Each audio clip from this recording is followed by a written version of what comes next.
aurons sur ce panel des experts de la question qui vont nous entretenir, partager avec nous comment ils protègent leurs organisations, préviennent les attaques ou bâtissent une culture de la sécurité. Et pour modérer donc ce panel de haut volet, vous aurez l'occasion de voir bientôt qui seront les différents intervenants. Je peux vous assurer que nous avons un parterre très riche. Nous aurons une spécialiste de la question de la cybersécurité pour modérer ce panel. C'est une professionnelle de la tech. Elle est spécialisée en gestion des projets informatiques et en transformation digitale.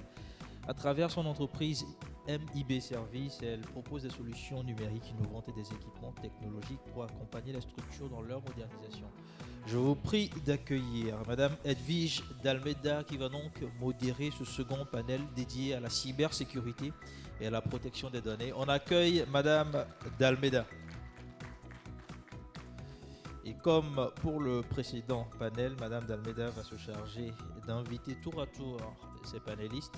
Je rappelle que nous aurons 1 heure de discussion, idéalement 45 minutes pour échanger et 15 minutes pour les questions, mais on verra. Merci beaucoup, bonsoir à tous. Je suis très ravie de vous retrouver cet après-midi. Alors, je suis Edwige D'Almeida, je vais modérer le panel sur la cybersécurité, un sujet très incontournable et urgent. Alors, ce soir, je suis entourée de panélistes de haut niveau, des grosses têtes de l'écosystème numérique togolais, ceux qui vont bouger les lignes au Togo. J'annonce Madame Belinda Loxon Betoun. Est-ce qu'elle est là?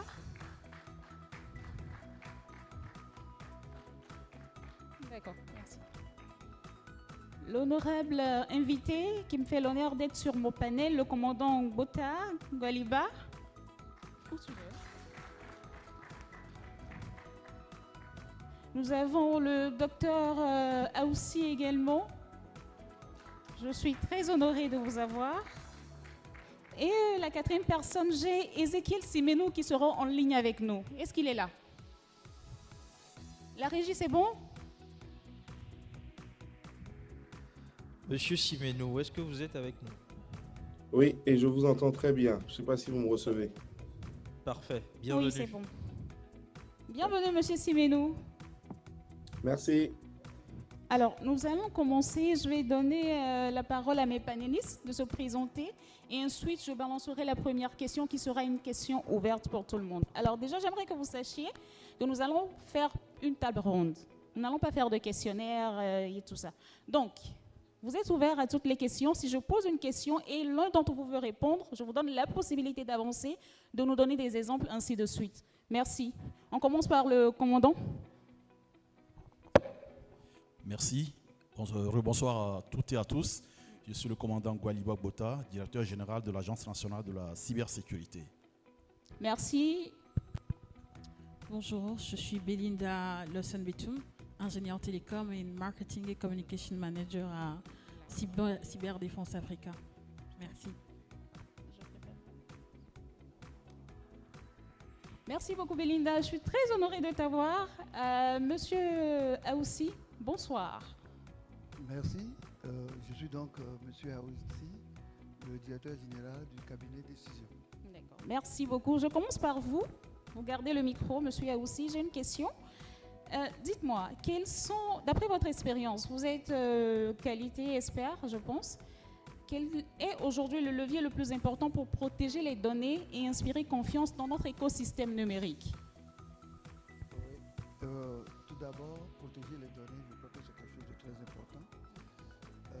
Il se fait que... Est-ce que vous pouvez... Je peux avoir un peu de vivacité, s'il vous plaît? Un peu de vivacité. J'ai la semble qui s'endort un peu, s'il vous plaît. Oui, il se fait que, en vérité, la cybersécurité aujourd'hui n'est pas complètement bien perçue dans les entreprises qui ont d'autres priorités, qui pensent avoir d'autres priorités, mais ça vient, ça commence par prendre corps et normalement la plupart des entreprises, petites et moyennes entreprises, commencent par mettre en place les dispositions qu'il faut pour pouvoir se conformer aux exigences de cybersécurité. D'accord, merci. Le commandant, qu'est-ce que vous en pensez? Merci. La réponse est toute simple. Vous voulez protéger votre système d'information, vous voulez protéger vos données, il faut mettre en œuvre des stratégies et implémenter des bonnes pratiques de cybersécurité. C'est aussi simple que ça. Qu'est-ce que ça signifie? Vous devez concevoir la cybersécurité de votre organisation comme un levier de la performance et de la culture d'entreprise. Ce n'est plus une question IT, ce n'est plus une question d'ingénieur réseau ou système, application, assis dans un bureau et il monitore le réseau. C'est toute l'entreprise qui doit s'embarquer dans cet élan pour pouvoir avoir ce qu'on appelle la culture de cybersécurité. Et une fois que ça a été très bien compris au niveau management, au niveau stratégique, et que l'implémentation suit en termes d'équipement, en termes de process, je pense que quelque part vous réduisez le risque. La problématique, c'est de réduire le risque d'être victime d'une cyberattaque. On ne peut pas avoir un risque zéro, ce n'est pas possible, c'est pas possible, mais réduire le risque pour que ce risque puisse être mitigé. Donc voilà ce que je peux dire à ce niveau. D'accord, merci. Belinda, je ne t'ai pas oublié, mais permets-moi, j'ai trois hommes sur le panel. Je me tourne vers Monsieur Simenou. En tant que notre expert cyberassurance, qu'est-ce qu'il en pense?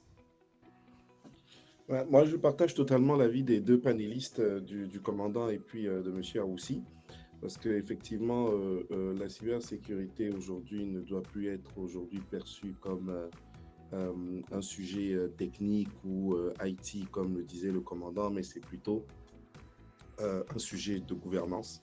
Au-delà de la culture d'entreprise, c'est d'abord un sujet de gouvernance. Et on dit souvent que la bonne gouvernance commence par ses dirigeants. Donc, on a beau implémenter, on a beau déployer toutes les mesures de sécurité ou les investissements qu'il faut, mais si la gouvernance et la culture d'entreprise n'est pas saisie par le conseil d'administration, par les dirigeants, on ne peut pas insuffler de dynamique au sein de l'entreprise. Donc ça, c'est le premier point. Et aussi, un autre sujet qui me semble très important, et je pense qu'on va en discuter autour de ce panel et dans les minutes à venir, c'est la sensibilisation et c'est l'humain. On dit souvent que 90% des causes, des facteurs, des raisons d'une attaque sont liées au facteur humain. Donc, c'est la personne qui se trouve entre la chaise et l'écran, qui utilise l'informatique, qui utilise l'outil technologique qu'il faut sensibiliser et qu'il faut accompagner. On y viendra sur tous les processus, mais au-delà de ça, je pense également qu'il y a des outils aujourd'hui de protection et de prévention qui sont à mon sens très importants à implémenter dans une entreprise pour pouvoir être cyber-résilient.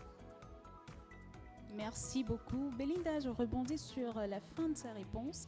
Il vient de parler du capital humain. Chez vous, à la CDA, comment ça se passe avec le capital humain? En fait, le capital humain, il est comme partout dans les autres sociétés avec un accent mis sur le besoin d'en savoir. Qu'est-ce que je veux dire par là? Moi, je suis du marketing, je n'ai rien à faire sur le réseau d'un admin réseau, je n'ai rien à faire sur le réseau du directeur technique, par exemple. C'est une manière simple de le dire. Et pour ajouter, en fait, à ce que les autres panélistes ont dit, je suis tout à fait d'accord, même le RH, même le gardien de votre entreprise doit savoir que ce lien, par exemple, si je clique, ça peut porter préjudice à mon entreprise. Pourquoi je dis ça? En général, on se cache derrière des thèmes très techniques et les gens se disent c'est un problème des directeurs, de ceux qui ont des voitures pour venir au travail, c'est un problème de voilà, ça ne me regarde pas. Alors qu'une cyberattaque, ça ne prévient pas. Dès que ça trouve une faille, ça rentre par là. Donc autant lorsqu'on dit dans le domaine commercial, par exemple, même, excusez-moi la manière de le dire, la dame de ménage doit savoir le prix de votre produit minimum. C'est ainsi que toute personne dans l'entreprise doit comprendre que la cybersécurité n'est pas un frein, mais plutôt on s'appuie sur cela pour être d'abord dans les réglementations et ensuite pour se protéger soi-même d'abord, parce que l'humain est égoïste. Donc on se protège soi-même d'abord et ensuite on protège l'entreprise pour laquelle on travaille. Merci. Docteur Aoussi, dites-moi, quelles sont les principales difficultés rencontrées par les entreprises togolaises pour se conformer aux normes de la cybersécurité? Oui, merci. Ces difficultés sont d'habitude de plusieurs ordres. Je crois qu'il faut... Est-ce qu'on nous reçoit derrière? Oui, ces difficultés-là sont de plusieurs ordres, mais on peut commencer surtout par le manque de ressources humaines. Donc les compétences... Le manque de ressources humaines, c'est ça? Oui. OK. Une pénurie de ressources humaines. les spécialistes de cybersécurité ne courent pas la rue et il se fait que le plus souvent, les spécialistes les plus pointus quittent aussi le pays. Nous avons des difficultés à retenir donc ces jeunes talentueux. C'est une première difficulté. La deuxième est liée aux difficultés financières. La plupart des entreprises n'ont pas le budget nécessaire à consacrer à la cybersécurité. Déjà, quand les gens ont des difficultés pour boucler les budgets sur certains points, ils se disent que la cybersécurité est secondaire. C'est une erreur, mais ça fait partie des difficultés que l'on rencontre. Autre difficulté, c'est les infrastructures qui sont d'habitude obsolètes. Et quand les infrastructures sont obsolètes, les failles sont plus nombreuses et donc les attaques sont plus faciles pour ceux qui attaquent. Je crois que le docteur Simenou et les autres panélistes ont parlé tout à l'heure de la sensibilisation. Oui. Le fait déjà que chacun sache que c'est l'humain qui est le maillon le plus faible de la chaîne quand on parle de sécurité, et donc de sensibiliser tout travailleur pour qu'il sache qu'un petit geste peut mettre un mauvais geste peut mettre toute entreprise en danger. Donc ces points-là, et aussi ce matin, je crois que les gens en avaient déjà parlé, le fait que les technologies sont importées, ce qui augmente donc les coûts, bien entendu, mais aussi pose un problème de souveraineté numérique. Voilà à peu près les points les plus importants dont je peux parler en attendant. Oui, quelque chose. Par rapport à la première difficulté, il faut saluer le travail que l'ANSSI est en train de faire. Actuellement, il y a plus de 200 informaticiens du secteur public et privé qui sont formés. Il y a un renforcement des capacités cyber. Et ça, c'est gratuit pour ceux qui se font former. Et c'est des certifications qui coûtent extrêmement cher. Donc, l'ANSSI a quand même mis en place ce cadre-là pour renforcer ses capacités. Et Cyberdéfense Africa se charge de former. Donc, il y a quand même le régulateur qui est là, qui renforce ses capacités. Je voulais juste appuyer oui, mais garde le micro. Dis-nous, est-ce qu'il y a un lien pour l'inscription ou comment ça se passe par rapport à la formation? Oui. Parler d'un lien de... Pour la formation qu'elle vient de dire. Oui, effectivement. Parce que, comme vous l'avez dit, nous avons fait le constat que nos interlocuteurs, qui sont en premier les opérateurs de services essentiels, lorsque nous leur envoyons des alertes, par exemple, nous avons des scanners de vulnérabilité que notre base technique opérationnelle déploie sur leurs environnements et on détecte des failles, des vulnérabilités et qu'on leur envoie des alertes avec même les patchs ou les corrections à mettre ou les mises à jour à faire, ils ont du mal à exécuter. Et 2 semaines après, nous refaisons les mêmes tests et on retrouve les mêmes vulnérabilités. Donc on s'est rendu compte, c'est parce que leurs équipes de cybersécurité ne sont pas suffisamment outillées. Et donc nous avons négocié avec un partenaire technique et financier que je voudrais saluer. C'est via le projet dont l'expert de la GIZ a parlé ce matin avec l'ATD. On s'est impliqué dans ce projet, le projet Prodigit, et nous leur avons soumis cette doléance en leur disant que nous avons besoin de former donc, des formations certifiantes ISO 27001 Incident Manager, ISO 27001 Lead Implementer et CompTIA Security Plus. Ces 3 certifications, une fois que vous les avez, quand même, vous êtes dans un niveau assez élevé en cybersécurité pour pouvoir administrer de façon sécurisée un système d'information. Et donc, nous avons ces 250. Il y aura une partie pour le secteur privé. Voilà, nous sommes très ouverts. Parce que aussi, quoi qu'on dise, l'écosystème numérique, il se tient. Voilà, chaque bout se tient. Si vous ne sécurisez que le public, alors que ce public va consommer des services auprès du privé, et si ce privé, parce que vous êtes en interaction, vous échangez des données, vous échangez des process, si le privé n'est pas sécurisé, c'est lui qui peut être la porte ou bien des failles de sécurité. Je prends l'exemple d'un prestataire d'une banque qui vient faire l'administration ou la maintenance sécurisée sur les serveurs d'une banque. Si cette start-up ou bien cette PME n'est pas suffisamment sécurisée, ils n'ont pas les bons profils en cybersécurité, il peut rapidement commettre une erreur qui va mettre à mal ou en péril votre système d'information. Voilà pourquoi on a dit on va commencer avec cette formation. L'autre difficulté de pourquoi les entreprises ne sont pas conformes à la cybersécurité au Togo, c'est aussi un autre constat. La plupart des systèmes d'information ont été conçus à l'époque où la cybersécurité n'était pas réglée, où ce n'était pas un problème prégnant. Les cyberattaques n'avaient pas explosé comme ce que nous vivons actuellement. Et donc, les questions de sécurité n'ont pas été intégrées dans la conception de ces outils. Aujourd'hui, que les questions de cybersécurité deviennent des enjeux de survie et d'opérationnel, et que nous, les autorités de régulation, nous mettons en place des règles et on leur demande très vite de migrer vers des systèmes d'information sécurisés, ça nécessite de lourds investissements, ça nécessite beaucoup de recrutement, ça nécessite de revoir carrément tous les process de l'entreprise, ce qui est extrêmement difficile à mettre en œuvre. Nous comprenons. Voilà pourquoi nous avons choisi au niveau de l'ANSSI une démarche pédagogique, une démarche d'accompagnement. Alors qu'en fait, nous sommes un gendarme. Nous sommes censés, ou bien nous sommes là pour appliquer les règles que l'État, ou bien les textes que l'État a adoptés. La loi sur la cybersécurité, le décret relatif aux opérateurs de services essentiels, etc., etc., avec des sanctions qui sont assorties. Parce que c'est une question de sécurité nationale, étant donné qu'ils opèrent, donc comme je le disais ce matin, des infrastructures critiques du pays. Et donc, s'il y a des failles de sécurité qui entraînent une cyberattaque et que le pays est complètement bloqué, ça devient des problématiques de sécurité. Voilà pourquoi nous leur demandons vraiment de nous considérer comme leur partenaire et vraiment de jouer le jeu de la cybersécurité. C'est vrai, il faut qu'on démarre quelque part, ça va prendre du temps, ça va demander des investissements, mais je sais, parmi eux, il y a certains qui sont proactifs, d'autres traînent le pas, et c'est au cours de ces événements comme ça, s'ils viennent, qu'ils s'approchent de nous pour qu'on puisse vraiment établir ce dialogue de partenariat. D'accord, merci commandant. Vous venez de parler de la cyberattaque. Vous gardez le micro, nous allons partir au niveau international. Docteur Siménou, je ne vous ai pas oublié, je reviendrai vers vous sous peu. Ces dernières semaines, plusieurs géants mondiaux ont été victimes de cyberattaques. Google, Air France, le groupe Bougues, je pense que c'est ça, et Alltrick. Maintenant, ma question est de savoir, est-ce que les cadres réglementaires actuels en Afrique de l'Ouest sont capables de répondre à ce type de menaces?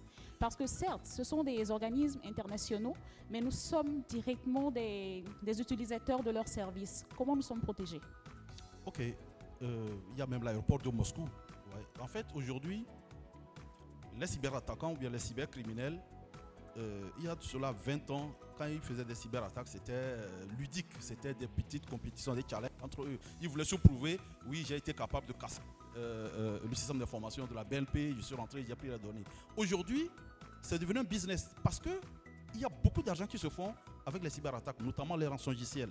Mais on vous flanque un rançongiciel, votre système d'information est crypté, vous n'avez pas accès à vos données, vous êtes obligé dans certains cas de payer la rançon. Et ça se chiffre à plusieurs dizaines de millions d'euros quelquefois. Et avec le développement des monnaies électroniques, les crypto-monnaies, ils peuvent aller toucher leur argent à l'autre bout du monde. C'est pas tracé. Pour pouvoir mettre la main sur eux, c'est extrêmement compliqué. Et donc, aujourd'hui, comme vous le dites, nul n'est à l'abri des attaques. Ces grosses structures dont vous parlez, souvent, ces grosses structures pensent que, étant donné leur taille, et qu'ils ont des centaines d'ingénieurs, etc., ils oublient souvent les petits détails, les petites failles. Et c'est par là qu'on passe souvent pour pouvoir les attaquer. Le cadre légal et réglementaire de nos pays, il est très bien fourni. Le problème se situe au niveau de l'implémentation. Quand vous voyez, vous allez sur le site de l'ANSSI, allez dans la partie réglementaire, toutes les lois, tous les décrets, nous avons édité les règles nationales de cybersécurité. C'est 220 points de contrôle qui partent depuis la gouvernance, la défense, la protection, la résilience du système d'information. Que ce soit une grande, une moyenne ou une petite entreprise, si vous implémentez ces règles de cybersécurité, ces 222 points, si vous les implémentez, vous réduisez de façon drastique votre surface d'attaque. Malheureusement, ça revient à ce que je viens de dire. C'est l'implémentation qui pose problème. Sinon, nos cadres légaux et réglementaires ont été très bien conçus par les gouvernants. Et aujourd'hui, le challenge se trouve au niveau de l'implémentation. Et c'est pourquoi nous faisons ces activités de sensibilisation régulièrement sur le terrain, à la TVT, sur les chaînes. Et nous participons à ces événements pour pouvoir dire aux responsables des administrations et des entreprises qu'il est important de changer de posture, de changer de mindset. La cybersécurité peut faire disparaître votre entreprise, votre cabinet d'avocats qui date peut-être de 100 ans. Il y a des cabinets d'avocats sur la place Salomé qui datent de 50 ans. Mais une seule cyberattaque peut vous faire disparaître. Merci beaucoup. Docteur Siménou, vous êtes là? Oui, je vous écoute. D'accord, j'aimerais bien avoir votre avis sur la question, mais d'abord, j'aimerais que vous nous disiez le rôle d'un expert en cyberassurance, parce que je pense que nous sommes nombreux ici à ne pas savoir ce que c'est qu'un cyberassurance. D'accord, la cyberassurance, bon, le rôle d'un expert en cyberassurance, déjà définir la cyberassurance. La cyberassurance s'inscrit aujourd'hui dans le processus global de gestion de risque des entreprises. Donc, comme tout contrat d'assurance, c'est un outil de financement du risque qui apporte à la fois une réponse, je dirais, opérationnelle et une réponse financière au risque de cybercriminalité ou de cyberattaque, etc., etc. Euh, un alors, un expert en cyberassurance aujourd'hui, ça dépend. Dans la cyberassurance, il y a différents métiers. J'aime à dire habituellement qu'on fait d'abord de l'assurance. On est des assureurs ou on est courtier d'assurance, soit on fait du conseil, on est intermédiaire d'assurance ou on est assureur, mais on fait d'abord de l'assurance avant de faire de la cybersécurité. Mais on peut pas faire on peut pas faire de la cyberassurance sans faire de la cybersécurité. Donc les deux pris ensemble font que aujourd'hui on a besoin de compétences à la fois techniques liées en cybersécurité pour pouvoir conseiller des clients sur quelle est mon exposition au risque, quelles sont les conséquences que je peux avoir si demain je suis attaqué, quels vont être les coûts financiers auxquels je vais faire face, quelles sont les garanties que je dois implémenter pour pouvoir me couvrir. Est-ce qu'aujourd'hui j'ai un processus de gestion de crise en place qui va me permettre de pouvoir répondre de manière efficace et efficiente à une cyberattaque. Donc, c'est toutes ces questions-là, en fait, qu'aujourd'hui un expert en cyberassurance essaie de répondre pour pouvoir apporter une certaine expertise, une certaine valeur ajoutée. On n'est pas là aujourd'hui pour... Moi, je dis habituellement que le cyberassureur ou l'assureur n'est pas là pour venir critiquer ou juger la posture de cybersécurité d'une organisation. On est là pour accompagner l'organisation. Quand je dis critiquer, parce que beaucoup de RSSI, quand on veut parler, quand on veut rentrer dans la phase de souscription d'un contrat et quand on leur pose des questions sur leur niveau de sécurité, leur niveau de gouvernance, tous les moyens de prévention et de protection qu'ils ont mis en place, des fois les RSSI deviennent crispés. Ils se crispent parce qu'ils ont l'impression qu'on veut venir juger le travail qu'ils ont fait. Alors, là pour juger le travail qu'ils ont fait. On est là pour comprendre l'environnement dans lequel ils opèrent, comprendre aujourd'hui quels sont leurs actifs essentiels, donc comprendre leur activité et savoir comment en fait la digitalisation, la numérisation ou les nouvelles technologies s'inscrivent dans leur métier, dans leur quotidien. Et une fois qu'on a défini ça, comprendre leur business model et savoir comment ils sécurisent en fait le système d'information pour leur permettre de continuer à à répondre aux exigences de leurs actionnaires, à savoir continuer à faire du profit, être profitable, et continuer à dégager, répondre aussi à la satisfaction de leurs clients. Donc, c'est à peu près ça. Donc, on accompagne les entreprises dans la compréhension de leurs risques, dans la compréhension de leur exposition, dans l'analyse aussi de leurs risques pour ensuite, in fine, transférer bien entendu ce risque résiduel-là à un tiers qui est l'assureur. Et je peux vous assurer que beaucoup d'entreprises ont du mal à percevoir, bon, beaucoup d'entreprises ont encore du mal à percevoir en fait la valeur ajoutée d'un contrat de cyberassurance, mais beaucoup ont compris une fois qu'elles ont été attaquées qu'il aurait fallu mettre en place un contrat pour pouvoir se protéger, se prémunir contre des coûts financiers en fait, qui viennent d'une certaine manière détériorer votre compte des résultats et votre bilan. Merci beaucoup. Avant de revenir à la sensibilisation, Belinda, je reviens vers toi. Actuellement, nous sommes en période critique. Nous avons... Nous rencontrons une perturbation d'Internet depuis un moment, ce qui fait que la majorité, disons nous tous, nous nous sommes riés vers les VPN. D'accord. Et aujourd'hui, il y a le terme Ghost Touch qui est en train d'émerger. Est-ce que tu pourrais mieux nous en dire plus sur cela?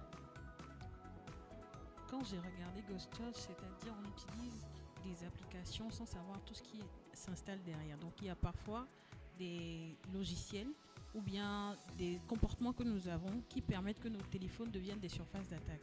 Pas seulement pour nous, mais pour nos comptables, pour nos entreprises. Donc Les VPN, en tout cas, moi je dis toujours, quand c'est gratuit sur Internet, c'est vous le produit. Lorsque vous utilisez un VPN ou tout logiciel et que vous ne payez pas une certaine redevance quand même quand vous payez, vous ne savez pas où vos données sont en train d'aller. Ça, on ne le sait pas. Donc, lorsque vous utilisez des applications, il faut faire attention aux permissions que vous leur donnez, à ce à quoi ils ont accès sur vos téléphones. Si vous avez autorisé tout, ils ont accès à vos images, à vos contacts. Nous tous, on utilise Caller App, par exemple, pour avoir l'identité de ceux qui nous appellent. Mais derrière, on ne sait pas comment ces données sont traitées, s'ils sont revendus à des tierces. Il y a également, bon là, c'est la marketeuse en moi qui parle, lorsque je fais des publicités, je peux dire, je veux tous les hommes de 35 à 60 ans qui sont peut-être atteints de calvitie, qui travaillent dans telle entreprise, qui fait ci, qui ont même des points. Que vous faites des recherches. Oui. Et tout ça, c'est enregistré. Et si vous avez Anissa, donne-moi le terme. Ce qui aspire, quand tu tapes sur ton téléphone, ça prend en compte tout ce que tu utilises. Il y a Clarton qui est là, non? Non, pas des cookies. Keylogger, merci. Voilà. Quand vous avez des keyloggers sur vos téléphones, tout ce que vous êtes en train de saisir, ça va quelque part. Quelqu'un a accès à ces données-là et peut vous profiler, peut vous vendre. Merci l'équipe CDA qui a répondu. Et peut vendre ces données-là. Donc aujourd'hui, nos données, nos comportements sont devenus des données qui sont plus précieux que l'or. Data is the new gold. C'est vrai qu'il y a la course au pétrole, il y a la course à tout ce qu'on veut, mais aujourd'hui, c'est la donnée. Si je peux profiler tous ceux qui sont dans cette salle et que je sais vos désirs les plus profonds, croyez-moi, je serai la prochaine Elon Musk du Togo. Si je sais ce dont vous avez besoin, je vais vous le vendre parce que je peux vous cibler de manière physique, virtuelle, savoir où vous allez, où est-ce que vous mangez, qui sont vos amis, avec qui vous traînez, qu'est-ce que vous aimez. Ça, c'est la valeur que nos données ont aujourd'hui. Donc, le Ghost Touch, ça arrange tout le monde. Et quand tu as accès à ces informations, l'information, c'est le pouvoir. Merci. Docteur Aoussi, vous voulez nous ajouter quelque chose? Je crois que madame a tellement parlé et très bien parlé. Ok, d'accord, merci. Alors, revenons maintenant à la sensibilisation. Monsieur le commandant, dites-nous en plus. C'est ce que nous faisons le plus à Nancy. Je pense qu'à un moment donné, je me suis dit, est-ce que nous n'occupons pas trop l'espace médiatique au point où... non, voilà. Et si vous allez sur la stratégie nationale de la cybersécurité qu'on a lancée, nous sommes en train de l'implémenter. Dans l'axe 1, il est question de faire la promotion de la culture de cybersécurité et développer les compétences techniques nationales. Culture de cybersécurité. Vous me permettez de vous couper? Voilà. Vous venez de parler de la stratégie nationale. Oui. Alors, est-ce qu'elle encourage la vision stratégique de la cybersécurité? Effectivement, en fait, c'est pour concrétiser cette vision stratégique que nous avons très vite, et nous sommes allés très vite au niveau de l'ANSSI, en un an, on a élaboré ce document stratégique qui s'étale de 2024 à 2028. 4 axes. Premier axe, développer la culture nationale de la cybersécurité et les talents, donc formation, c'est ce que nous sommes en train de faire.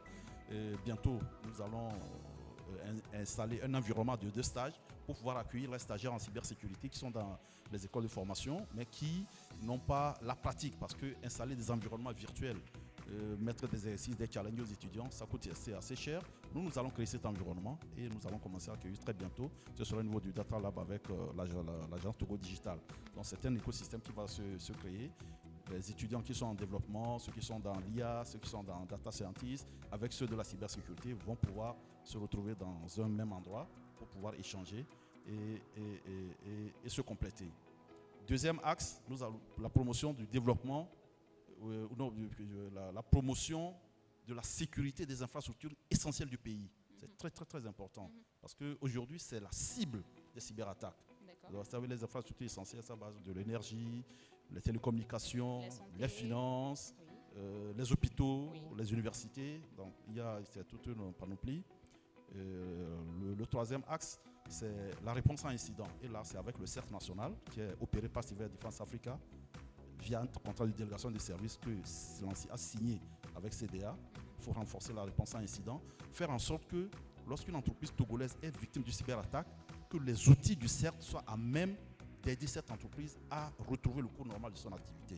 Donc ça demande beaucoup d'équipements, ça demande beaucoup d'investissements en termes de ressources humaines et en termes d'équipements et de solutions. Et le quatrième axe, renforcer le cadre légal et réglementaire de la poursuite des actes de cybercriminalité. Il y a un énorme travail à faire.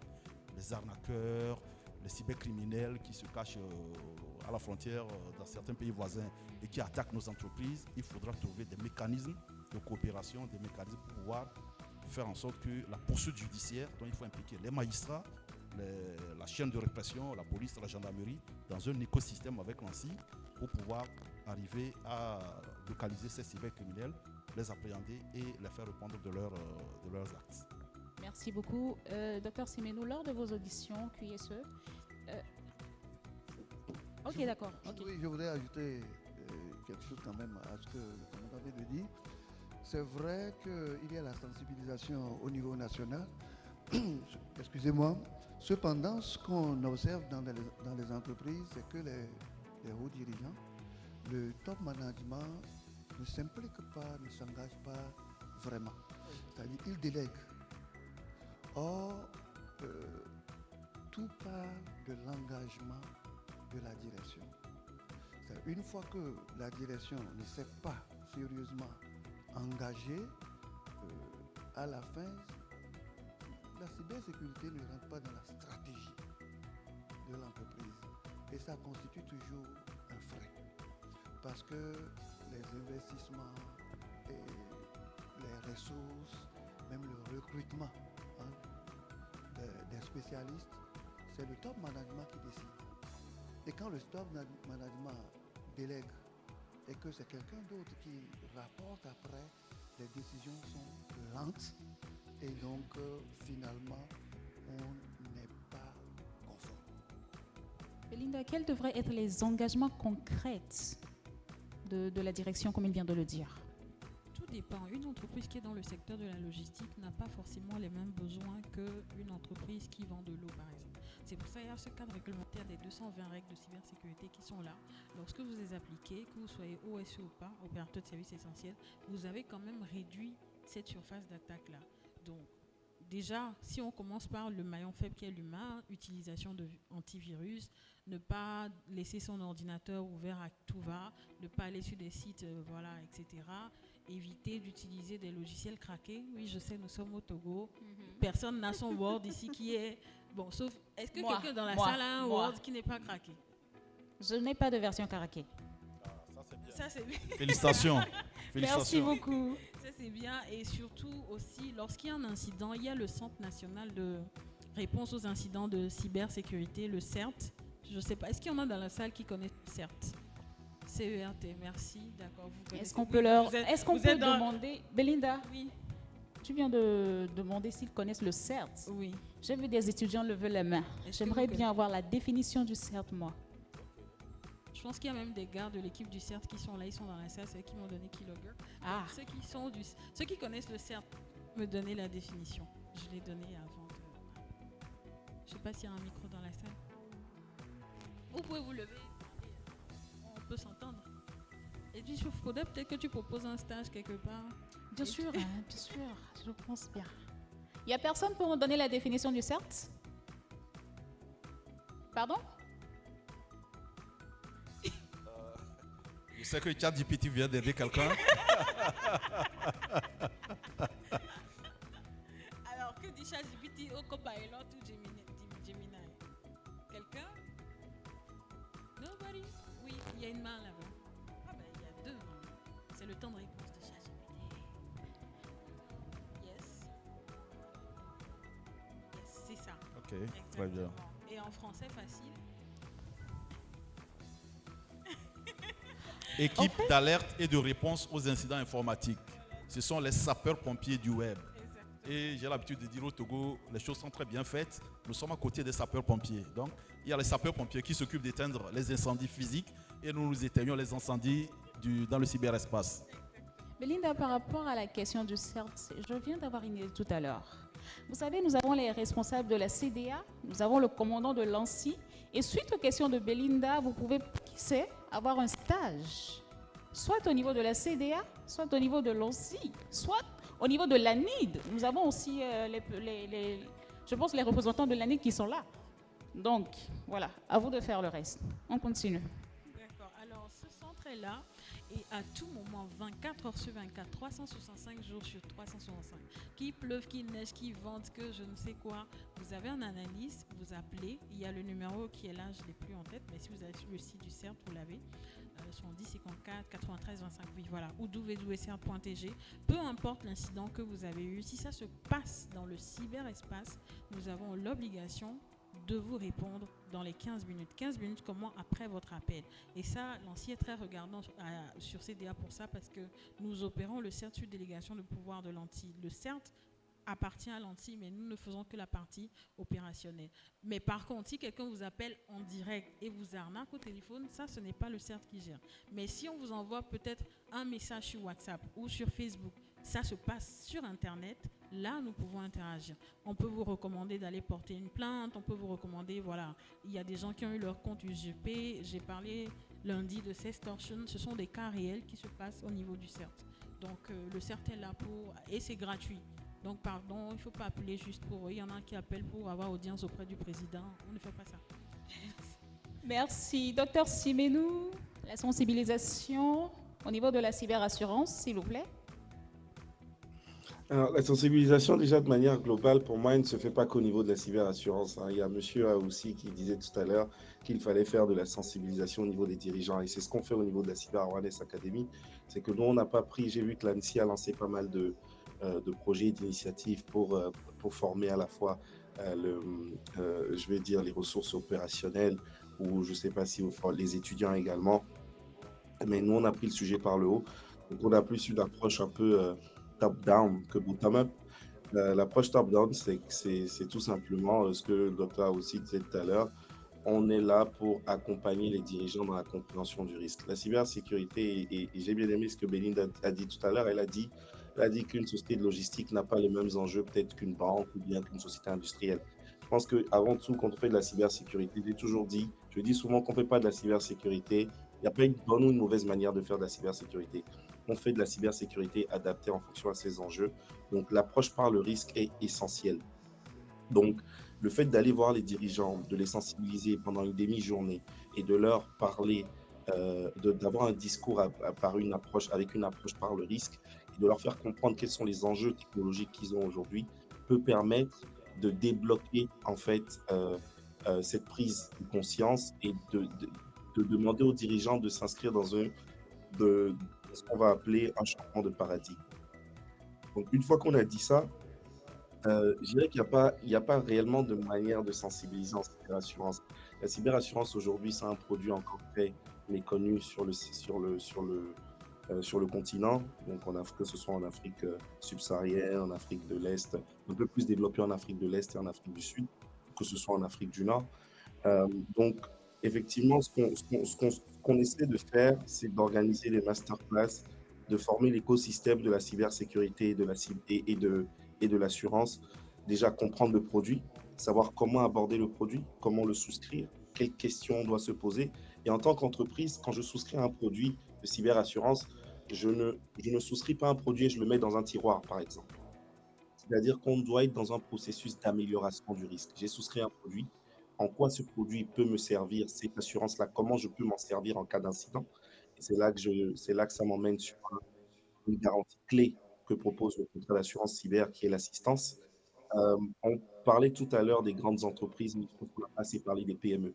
Les PME ont des problèmes de ressources. Déjà, en Afrique, certaines entreprises, que ce soit en Afrique ou ailleurs dans le monde, ont des problèmes de ressources, d'investissement en cybersécurité, mais les PME et les TPE en ont encore plus. Donc, la question qu'il faut se poser, c'est ces entreprises-là n'ont pas la possibilité de faire appel peut-être à un coordinateur en réponse d'incident, à une société spécialisée en réponse d'incident. Donc, dans ces contrats de cyberassurance, ce que les assureurs ont fait en pensant ces produits-là, c'est de dire, demain, si je suis une entreprise et que j'ai souscrit à un contrat et que je me rends compte que je suis victime d'une attaque, j'ai la possibilité d'appeler une hotline, donc un numéro d'urgence qui est disponible 24 heures sur 24, 7 jours sur 7. C'est à peu près un peu l'équivalent du CERT du Togo. Je vais pas, bon, le CERT aussi est disponible 24 heures sur 24, 7 jours sur 7, mais le CERT, en fait, c'est un CERT national.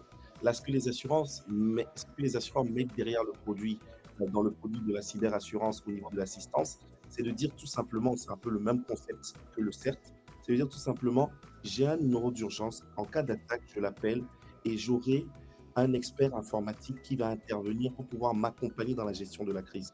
J'aurai également un expert en relations publiques qui va m'accompagner dans la stratégie de communication avec mes clients. Quels sont les, quel est le langage que je peux avoir, comment je communique auprès de mes différentes parties prenantes, etc., etc. Et il ne faut pas oublier qu'on est dans un secteur de plus en plus réglementé, hein. Les nouvelles technologies sont de plus en plus réglementées. Le commandant en parlait tout à l'heure. Quand on prend l'exemple du Togo, le cadre réglementaire est assez poussé et a été bien pensé, assez bien rédigé. Donc, quand on prend le cas du Togo, par exemple, on a une loi sur la protection des données personnelles. Donc, les entreprises ont des obligations réglementaires. Et, et le contrat d'assurance cyber, d'une certaine manière, est là pour répondre aussi à ces obligations réglementaires. Quand on doit faire une déclaration, quand on est victime d'une attaque et qu'on doit faire une déclaration aux autorités compétentes ou à l'IPDCP, par exemple, il faut pouvoir documenter cette déclaration. J'ai été victime. Ce n'est pas suffisant. J'ai été victime d'une attaque, mais qu'est-ce qui s'est réellement passé? Quelles sont les données qui ont été impactées? Quels sont les systèmes qui ont été touchés? Quelles sont les premières mesures que j'ai mises en place, etc., etc. Donc, je pense que la sensibilisation en cyberassurance, elle se fait, mais elle se fait, je dirais, en fin de chaîne. La cyberassurance n'est pas aujourd'hui une solution miracle. Avant d'arriver à l'assurance, comme je disais en introduction tout à l'heure, l'assurance est un outil de financement du risque. Avant d'arriver à l'assurance, on a tout un processus en amont de gouvernance de la sécurité des systèmes d'information à implémenter, la mise en place de protection des systèmes d'information. Il y a tout cet aspect d'identification des actifs essentiels, tous ces aspects de sécurisation des réseaux, de sécurisation du système d'information, des postes de travail, etc. Il y a tout ce processus, cette chaîne d'éléments à mettre en place avant d'arriver à au bout de la chaîne qui est la mise en place d'un produit d'assurance cyber. Merci beaucoup. Je vais poser 3 questions simultanément. Chaque profil avec sa question. D'accord. Belinda, je commence par toi. Comment reconnaître une cyberattaque? Attends. À notre auditeur, comment protéger son business? Et à mon commandant, j'aimerais savoir, nous avons nos données auprès de l'ANID. Comment est-ce que ces données sont protégées et surtout comment anticiper les risques de cyberattaque? Merci. Donc je vous donne libre cours de répondre. Qui veut? Je vais commencer. Alors, une cyberattaque, il y a ce que vous voyez, ce que vous ne voyez pas. Par exemple, dans le cas d'un rançongiciel, ça vous voyez directement votre écran ou bien on a chiffré votre 18, vous avez un message qui vous dit payez tel sur un bitcoin, on va vous redonner vos données. Et ça se passe au Togo. Il y a des entreprises qui subissent ça. Il y a même une entreprise qui a une banque qui a subi une cyberattaque. Si vous voyez le rapport 2023 de l'ANTI, c'était, commandant, si je ne me trompe pas, à hauteur de chiffres. Plus d'un milliard. Une banque togolaise, enfin une banque de la place, qui a subi une cyberattaque à hauteur de plus d'1 milliard. Mais dis-nous si elle est togolaise. Non, bon, elle est sur le territoire togolais, c'est ce que je veux dire. Ah, voilà. Toutes les banques qui sont ici sont togolaises, je pense. D'accord. Voilà. Et donc, si vous voyez que par exemple, des fois, il y a des machines aussi vieilles. Hein. Vous avez un ordinateur qui chauffe énormément. Mais si vous voyez que le ventilo tourne plus que d'habitude, votre processeur est hyper demandé, peut-être que vous faites partie d'un botnet, c'est-à-dire votre laptop est utilisé pour faire d'autres attaques ailleurs. Donc, il y a plusieurs éléments que vous pouvez remarquer sur vos téléphones ou sur votre système ou sur votre laptop qui va vous faire penser à... Il ne faut pas devenir parano, même si en cybersécurité, on devient un peu parano. C'est-à-dire, on a toujours ce besoin de confirmer. Donc, il y a des cyberattaques qui sont silencieuses et il y en a qui ne le sont pas. Et c'est ce qui ne l'est pas souvent qu'on voit. Donc, quand vous voyez que votre système se comporte d'une manière étrange, à CDA, par exemple, on a des CIEM qui collectent des logs et vous voyez que peut-être, 2 février tourne 24 heures sur 24. Mais supposons, je vais prendre MIB service par exemple. Tu es à la maison à 23 heures et on se rend compte qu'à 1h du matin, quelqu'un s'est connecté à ton compte alors que tu étais en train de dormir, a fait des transactions, etc. Quand on va voir les logs, on se rend compte que non, à 7 heures, normalement, MIB service est fermé. Donc, comme ça, tu vas mieux comprendre. Non, thème terre à terre, c'est quoi un log? C'est des fichiers, si tu veux, qui contiennent des informations pour les analystes du centre opérationnel de sécurité qui peuvent comprendre. Il y a des logs pour tous les systèmes, que ce soit réseau, que ce soit informatique, que ce soit un routeur, un firewall. En fait, les logs, c'est juste les traces d'activité d'un équipement. On va dire ça comme ça. Voilà le journal. Le journal, Le c'est journal des outils de d'activité. journalisation. C'est ça. Ok, d'accord, Donc, merci. L'observation de ces logs, il faut savoir aussi les lier, il y a des règles de corrélation qui se font. Bref, on ne va pas rentrer dans les détails techniques, mais en gros, les cyberattaques, il y en a qui sont visibles et d'autres qui ne le sont pas. Et les plus dangereuses sont celles qui ne sont pas visibles. Et quand vous allez sur le dark web aussi, vous pouvez même louer les services d'un hacker. Donc, moyennant, je pense à partir de 2000 francs CFA, à partir de 2000 francs CFA, etc., vous pouvez acheter des services. Il y a même des ransomware que vous pouvez acheter à $40. Vous y allez. Après, quand vous allez sur le dark web, il faut savoir que vous pouvez aller, mais ne pas revenir seul. Donc, c'est pas parce que vous avez le navigateur Tor, par exemple, que vous allez vous promener un peu Comme vous dessus. voulez. Voilà. Donc, voilà. Merci. Le commandant veut ajouter quelque chose à la question de Belinda? Non, en fait, c'est ce qu'elle a dit. D'accord. Et les attaques cyber les plus sournoises, c'est justement celles qu'on ne voit pas.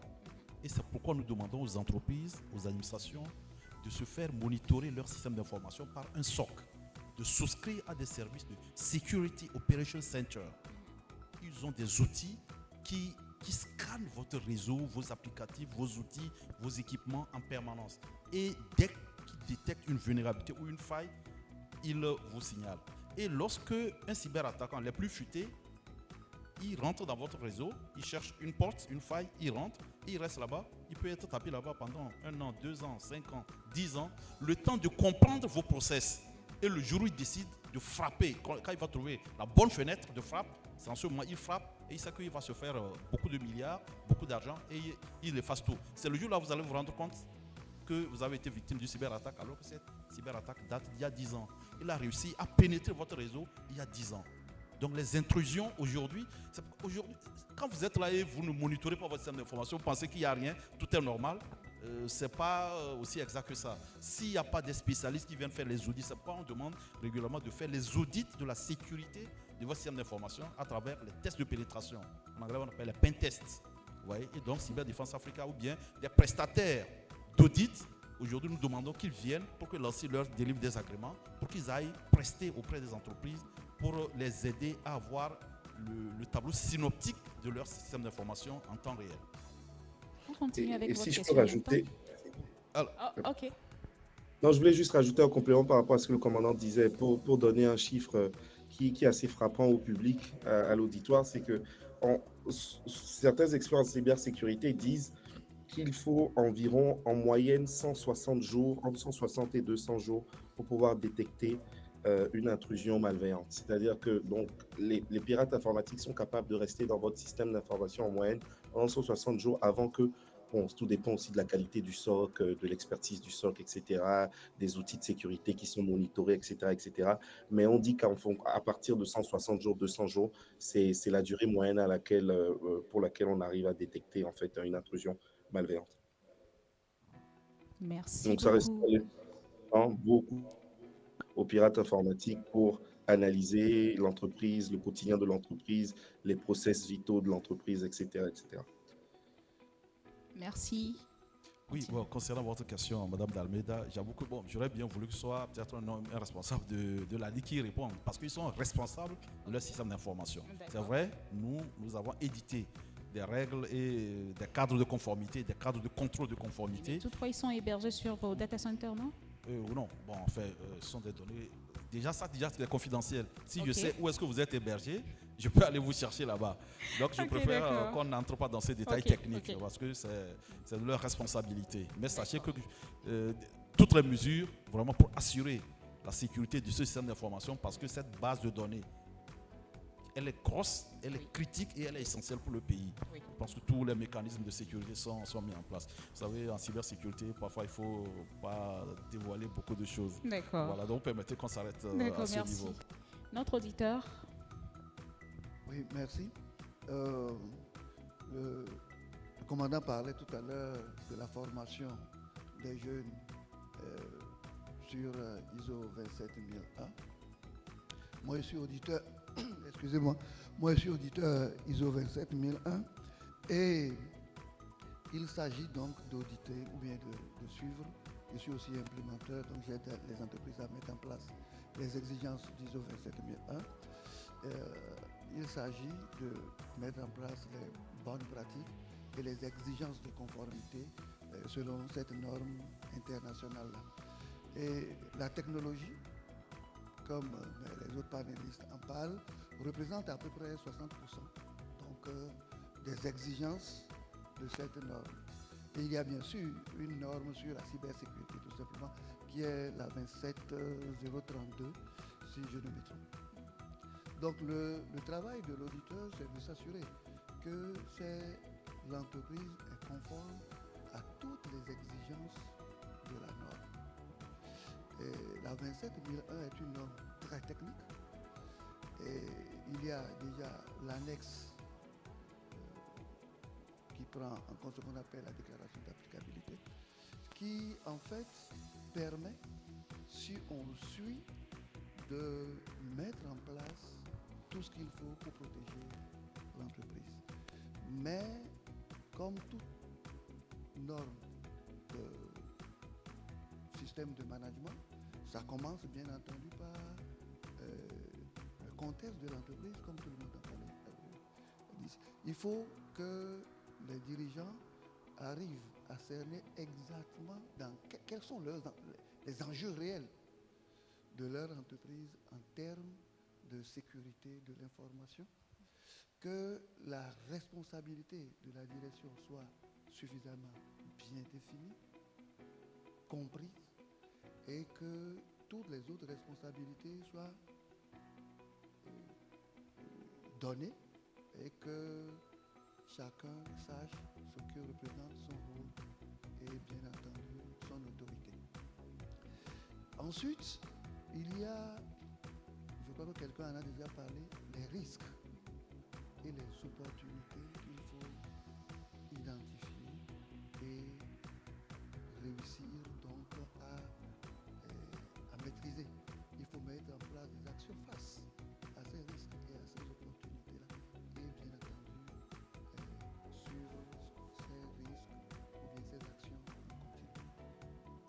Oui, donc tout cela fait que dans les entreprises, je crois que les entreprises qui adoptent ISO 27001 et qui comprennent très bien la partie technologique en utilisant tout ce qui est dit ici, c'est-à-dire qu'ils parviennent à sécuriser quelque peu leur système. Je crois qu'il y a quelque chose qui est passé très vite, c'est que c'est les petites choses, c'est-à-dire les petites failles qui en interne semblent ou bien passent inaperçues, qui constituent d'habitude les points d'entrée où que les attaques, ou bien par lesquelles les attaques passent pour donc mettre en difficulté les différentes entreprises. Notre rôle en tant qu'auditeur, c'est de relever toutes les non-conformités par rapport aux exigences, mais aussi à relever la conformité nécessaire qu'il faut par rapport à la technologie. Merci. Belinda, tu voulais ajouter quelque chose? Ok, d'accord, merci beaucoup. Au début, nous avons parlé du capital humain. J'aimerais revenir là-dessus. Pour la sensibilisation encore, le capital humain, vous trouvez que lors du recrutement, on devrait vérifier la moralité de la personne? Est-ce que le salaire devrait être à un niveau pour éviter qu'il soit, comment dirais-je, corrompu d'une personne à l'extérieur? Moi, je vais répondre en disant que tout le monde a ses failles et il faut mettre des garde-fous. Nul n'est au-dessus de la loi. Même si la personne a une certaine moralité et qu'il ne va pas le faire, on peut par exemple l'obliger d'une certaine manière à le faire. Récemment, il y a la Banque du Brésil qui a perdu des milliards de leurs francs, de pesos, parce qu'il y a un prestataire de logiciels tiers qui a vendu son mot de passe à des cyberattaquants. Et comme c'était la banque centrale, ils ont profité de là pour ramasser des sous. Nous, dans l'écosystème que le Togo a mis en place, il y a des garde-fous qui nous empêchent quand même de procéder à certaines choses. C'est pas pour rien qu'il y a un commandant à la tête de l'ANSSI, ça vous dit tout le sérieux que l'État a mis en place. Ah oui, a mis en place pour ça. Donc, on n'a même pas l'idée de penser à faire ça. Maintenant, pour les entreprises, j'ai un ami qui disait souvent que même avant de recruter un DSI ou un SSI, il y a un due diligence à faire.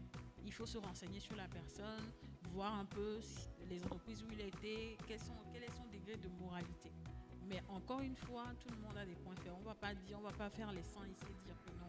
Il y a certaines sommes, imagine quelqu'un qui gagne 50 000 francs, tu peux venir avec 3 millions, tu lui dis, prends cette clé USB, mets dans le PC du directeur, tu n'as rien d'autre à rien faire.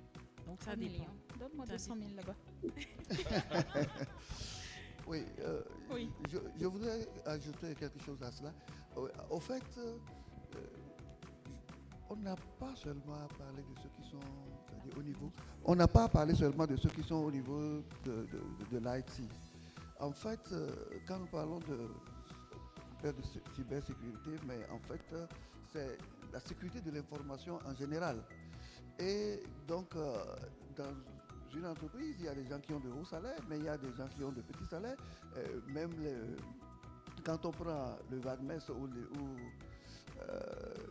qui prend un document, aujourd'hui tout n'est pas complètement digitalisé et tout, donc il peut prendre un document d'une direction à une autre direction, c'est-à-dire le transfert de l'information peut déjà être une source de vulnérabilité. Et cela, c'est-à-dire ce n'est pas le salaire qui va nécessairement arrêter les gens, c'est qu'il faut mettre en place des processus qui sont appelés des processus de sécurité par défaut. Faire de telle sorte que l'erreur humaine, même quand ce n'est pas délibéré, soit amoindrie. C'est-à-dire ça, c'est le socle. C'est ce qu'il faut tout faire pour avoir. Maintenant, vous avez parlé d'enquête de moralité. C'est une exigence de la norme ISO 27001, par exemple. On ne peut plus recruter des gens sans faire une petite enquête de moralité sur leur passé. Si vous recrutez vous-même quelqu'un qui a déjà volé des données dans une entreprise précédente, je ne sais pas ce à quoi vous vous attendez. C'est-à-dire, qui a volé, on nous a dit quand on était tout petit, volera. Ou qui a volé un œuf, volera un bœuf. C'est-à-dire, l'enquête de moralité est nécessaire aujourd'hui, déjà pour savoir, c'est important à quel poste on le met, mais aussi même au plus bas niveau, il faut savoir qui on recrute.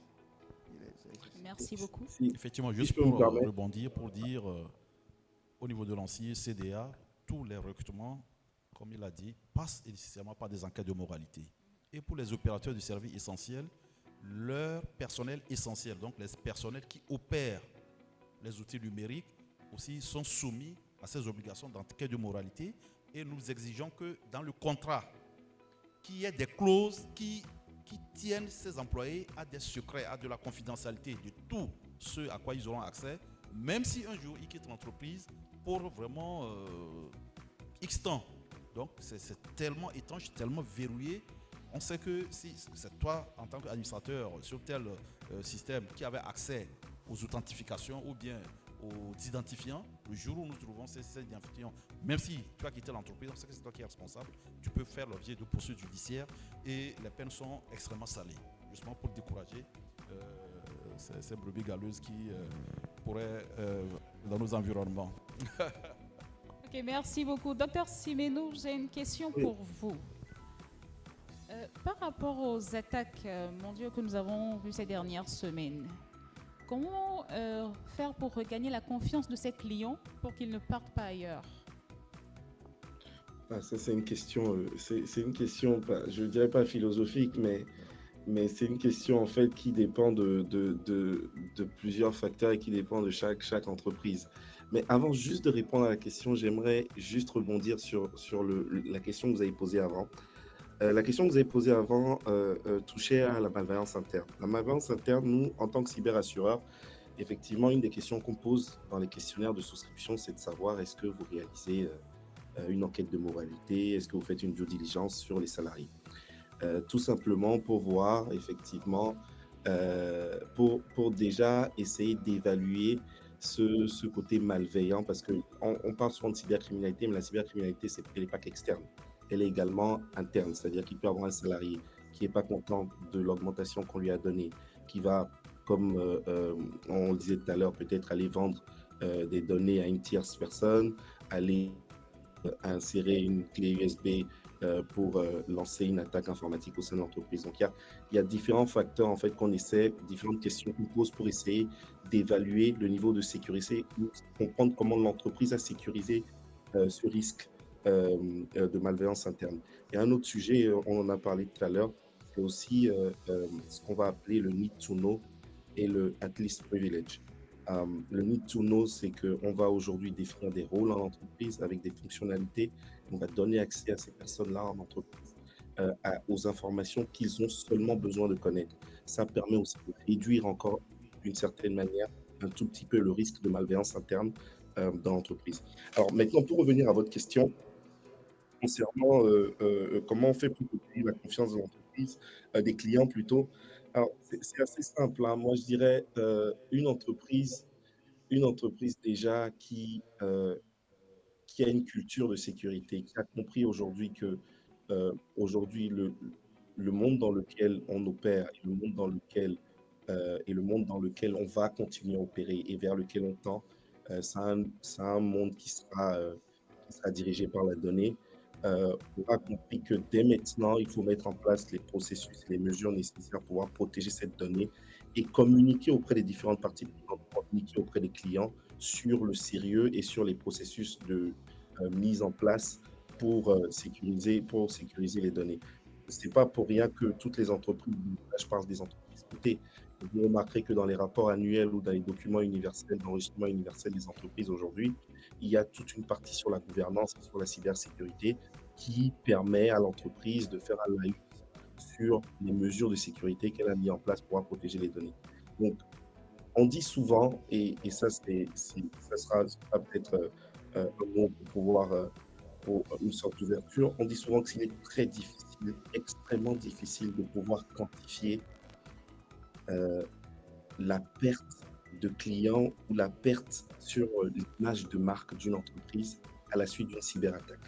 C'est extrêmement difficile. Pourquoi? Parce que on ne sait pas si les clients sont partis à cause de la cyberattaque ou parce que parce qu'ils sont mécontents d'un service ou parce qu'ils ont tout simplement trouvé un meilleur service ailleurs. Donc, ce risque, cet impact sur l'image de marque à la suite d'une cyberattaque est extrêmement difficilement quantifiable. Ce qu'on a commencé à faire au niveau des assureurs, c'est qu'on a commencé d'ailleurs même à offrir des garanties pour couvrir le risque de la réputation sur l'entreprise à la suite d'une cyberattaque. On va couvrir quoi? On va couvrir en fait tout l'investissement que l'entreprise va faire marketing pour pouvoir repositionner sa marque, euh, euh, comme une marque de confiance auprès des clients. Donc, ça va passer par un budget marketing, ça va peut-être passer par des campagnes, des campagnes commerciales, ça va peut-être passer par des campagnes promotionnelles, etc. Donc, tout ce budget-là, à la suite d'une cyberattaque, les assureurs offrent une garantie, la plupart du temps sous limitée, pour accompagner l'entreprise, pour regagner la confiance de ses clients à la suite d'une cyberattaque. Et vous remarquerez que certaines entreprises, même à la suite d'une cyberattaque, qu'est-ce qu'elles font? C'est qu'elles vont dire, OK, je vous offre un coupon promotionnel, peut-être de tel montant, pour pouvoir, un bon d'achat, par exemple. Parce que je sais que vos données ont été impactées, je sais que la base de données qui m'a été dérobée, vos données, il faisait partie de cette base de données-là. Donc, à titre de dédommagement, je vous donne un bon, etc. Donc, il y a différentes manières de le faire, mais encore une fois, ça dépend des entreprises, ça dépend de l'écosystème dans lequel l'entreprise évolue. Donc, là, désolé si la réponse n'est pas précise, mais chaque entreprise vit dans son monde et voilà. Merci beaucoup. Euh, Vous avez un truc à ajouter? Ok. Moi, je voulais ajouter que la communication de crise ne s'improvise pas.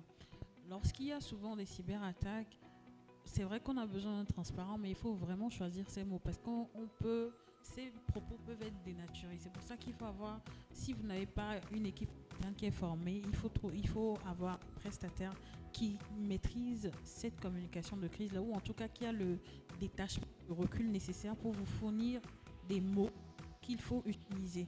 Il faut également aussi faire plusieurs, comment on appelle ça, c'est comme dans les QHSE, on fait des, je sais pas, c'est des dream tests, il y a un nom spécifique. Des exercices, cyber. voilà. Des exercices cyber où vous dites, voilà, on a été attaqué et vous testez votre plan de réponse aux incidents. Il faut que vous sachiez lorsque ça arrive, qui fait quoi, qui est là. C'est pas lorsqu'il y a la cyberattaque qu'on commence à insulter le RSSI, on commence à s'en mêler les pinceaux. Le tuteur aussi a dit tout à l'heure, le management est vraiment détaché parfois de la cybersécurité. Mais lorsqu'il y aura un problème, vous allez voir, il va vous taper dessus. Le DG va venir, le comptable, le DAF, tout le monde va commencer à regarder l'IT. Donc il faut faire ces simulations-là. Peut-être que vous êtes là et on a un rançongiciel où le PC de quelqu'un de sensible a été volé, du DAF par exemple. Donc on retrouve peut-être la grille des salaires sur Internet. Comment est-ce qu'il faut réagir? Il y a de ces cas qui arrivent tout le temps. Il ne faut pas mentir, il faut avoir une certaine cohérence dans ce que vous allez dire. Et également, Monsieur Simenon en a beaucoup parlé, offrir peut-être des réductions, des coupons. Mais dans tous les cas, la communication de crise ne s'improvise pas. Et après une cyberattaque, il faut montrer que maintenant, oui, nous avons des leçons apprises, on est compliant. S'il faut se faire auditer, s'il faut dire, voilà, nous avons eu cette cyberattaque, mais nous avons pris des mesures. Tout le monde peut se faire pirater. Même Deloitte s'est fait pirater, donc c'est pas pour vous dire. Et c'est un leader en cybersécurité, donc tout le monde peut se faire attaquer. D'accord, merci beaucoup. Là, nous allons passer aux questions-réponses. S'il vous plaît, j'ai un petit point que je voudrais ajouter. D'accord. C'est que dans les entreprises, il est nécessaire, quand on parle de culture de la sécurité, de la cybersécurité, de ne pas oublier le fait que les gens doivent avoir aussi la sécurité du signalement sans peur. Et ça, c'est aussi un nœud. Lorsque les gens ont peur de signaler, parce que quand ils signalent, ils peuvent se faire taper dessus, alors on fait passer de petites choses qui peuvent avoir de graves conséquences. Merci beaucoup. Là, nous sommes vraiment acculés par le temps. On passe aux questions-réponses. Oui. Ok. D'accord. Un micro, s'il vous plaît. On commence par le monsieur là. Oui.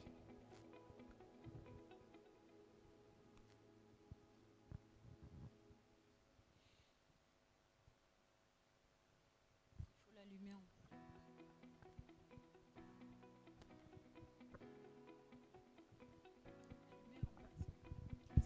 Ok, c'est bon. Merci beaucoup. Je tiens d'abord à remercier les panélistes pour cette belle intervention, puisque je me suis retrouvé dans le sujet. D'abord, moi, je suis Gédiel Adefoulou, je suis analyste en cybersécurité et le responsable des opérations à Cyberspector, qui est une entreprise qui accompagne donc les organisations ou bien les entreprises à déployer en fait une stratégie autour de la cybersécurité.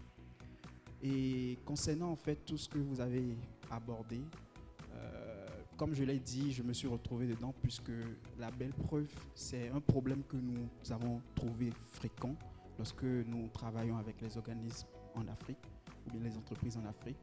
Et c'est pour ça que nous avons même développé une solution qu'on appelle Spectoli, qui a pour objectif en fait de mettre l'humain au centre de la stratégie de cybersécurité dans une entreprise. Donc pour ceux qui désirent par exemple en savoir plus, vous pouvez vous rapprocher auprès du stand. Mais ma question, j'ai deux questions principalement. Ma première, c'est que pensez-vous en fait de l'intelligence artificielle? Puisque tout à l'heure, dans l'intervention du docteur, il a mentionné le fait qu'une des difficultés que nous avons, c'est que nous avons un manque de ressources humaines. Alors, qu'en est-il de l'intelligence artificielle pour pouvoir combler en fait ce gap? Est-ce que vous pensez que ça pourrait être vraiment utile? Et la seconde question, c'est plus pour au commandant, qui est de savoir principalement qu'est-ce que le Togo fait pour amener donc les entreprises et les startups à se prémunir d'une stratégie de cybersécurité. Puisque nous, comme startup dans le domaine de la cybersécurité, nous sommes prêts en fait à accompagner ces entreprises à mettre en place toute la stratégie nécessaire qu'ils désirent avoir pour faire face donc à ces cybercriminels qui sont souvent fréquents sur le cyberespace. Voilà. Merci beaucoup. répondez en même temps ou bien nous prenons toutes les questions? Oui, je vais peut-être commencer. L'IA, pour moi, c'est simple. L'IA, c'est un outil. Et quand nous parlons de sécurité, un outil, ça peut être une opportunité. Mais derrière, ça peut être aussi une menace.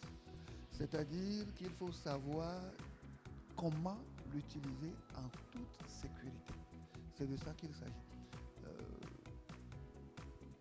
Je crois qu'il n'y a pas de développement majeur, sinon si les autres ont quelque chose à ajouter. Sinon, l'IA, c'est bien, c'est très bien aujourd'hui. Ça permet donc d'aller vite.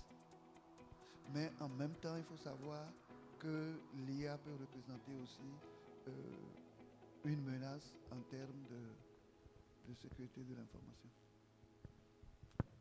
Il y a les cafés de la cybersécurité, la deuxième édition, qui a parlé d'une attaque qui a été générée par ChatGPT. Donc, selon les prompts qu'on donne à l'IA, vous pouvez performer une cyberattaque même si vous n'avez pas les connaissances qu'il faut. C'est pas ChatGPT, c'est pas l'IA, que ce soit Copilot, Gemini ou qui va aller perpétrer l'attaque, mais ça peut vous permettre d'avoir des outils pour pouvoir perpétrer des attaques. Encore une fois, c'est comme une Lamborghini, mais on peut l'utiliser pour s'amuser ou bien aller cracher dans un mur. Ce n'est pas tant l'IA, c'est un outil. Et c'est vrai que ça permet de renforcer des capacités, mais qu'est-ce que vous savez réellement faire?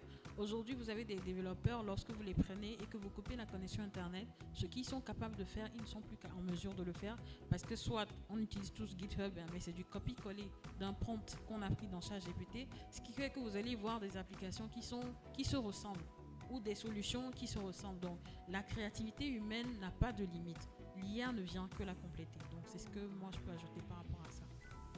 Effectivement, je voudrais aussi abonder dans le même sens que M. Jean-Marie. C'est ce que nous avons comme attitude en Afrique. Dès qu'un nouvel outil sort, on se jette là-dessus sans savoir les risques qu'il y a derrière. Et aujourd'hui, je voudrais demander aux chefs d'entreprise de faire extrêmement attention avec ces outils. Alors, ChatGPT a été développé par OpenAI, une entreprise américaine. DeepSeek, c'est une entreprise chinoise. Et ils mettent des outils gratuitement à la disposition de tout le monde.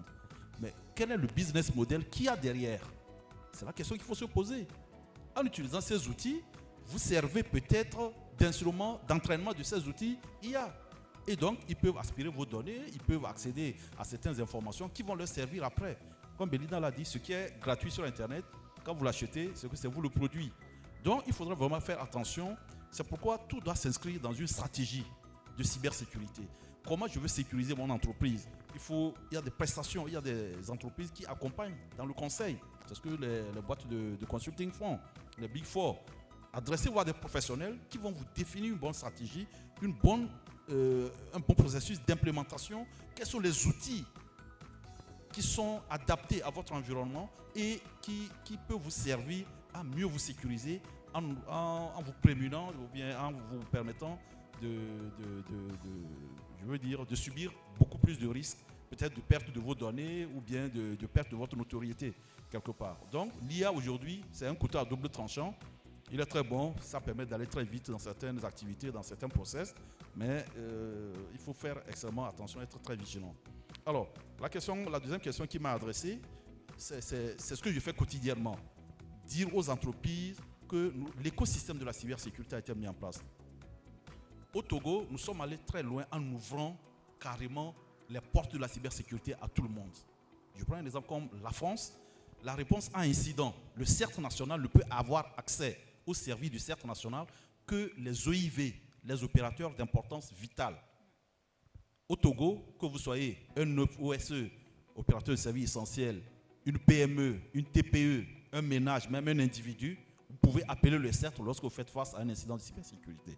Donc vous voyez que, étant donné que nous sommes au démarrage et nous avons vraiment ouvert, et les règles de cybersécurité, nous les avons publiées. La stratégie nationale de cybersécurité, c'est public. Chaque année, nous faisons l'effort de publier le rapport sur la cybersécurité qui retrace tout ce que nous avons fait comme activité, les contacts. Vous avez Cyberdéfense Africa aussi qui a son site internet qui publie régulièrement les alertes. Moi, je signe régulièrement des alertes qu'on envoie à des entreprises puisque nous scannons le cyberespace. Il nous arrive donc des failles, des ports, des vulnérabilités de certaines entreprises. On leur envoie ces documents. C'est gratuit. Nous le faisons justement parce que nous voulons faire éclore cet écosystème de la cybersécurité. Nous voulons, à travers ces interactions, amener les gens à adopter cette culture de cybersécurité. Donc la balle est dans leur camp. Nous, je pense que nous avons fait tout ce qu'il faut. L'écosystème est en place, le cadre légal, le cadre opérationnel, le cadre institutionnel, les documents, les instruments de travail, tout est en place. Aux uns aux autres de consommer tous ces assets. Merci. Je voulais aussi ajouter que pour vous conformer, vous pouvez vous rapprocher auprès de l'ANTI pour voir comment obtenir un agrément. Parce que vous ne pouvez pas vous lever juste comme ça au Togo et dire que vous êtes un prestataire de services de sécurité informatique. Il faut obtenir un agrément. Et là, vous vous rapprochez de l'ANTI pour avoir accès à ces informations. Ok, merci beaucoup. Nous prenons une dernière question. Et après, les panélistes ils seront là, dehors. Vous pouvez vous approcher après et leur poser les questions que vous avez. Là, une dame. Ok, oui.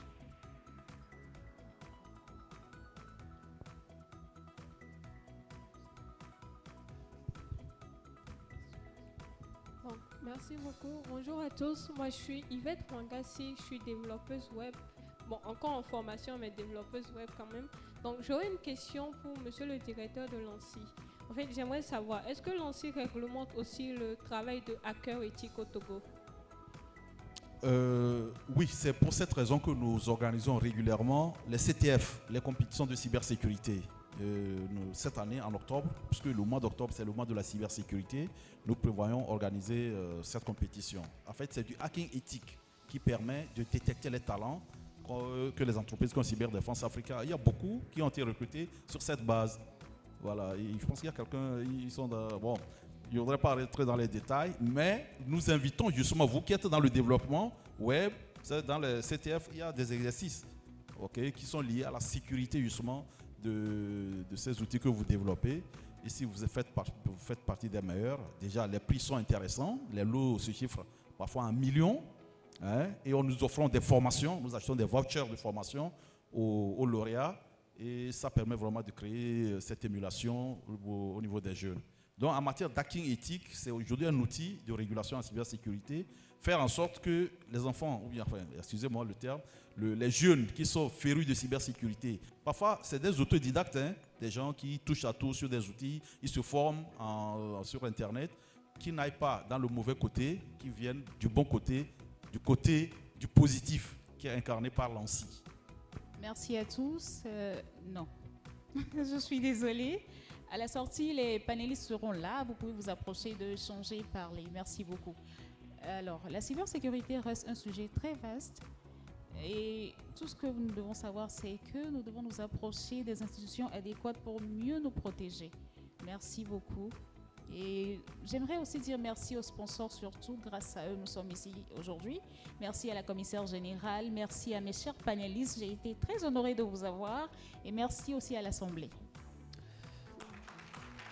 Cybersécurité, protection des données, anticiper les risques, protéger le business, gagner en confiance.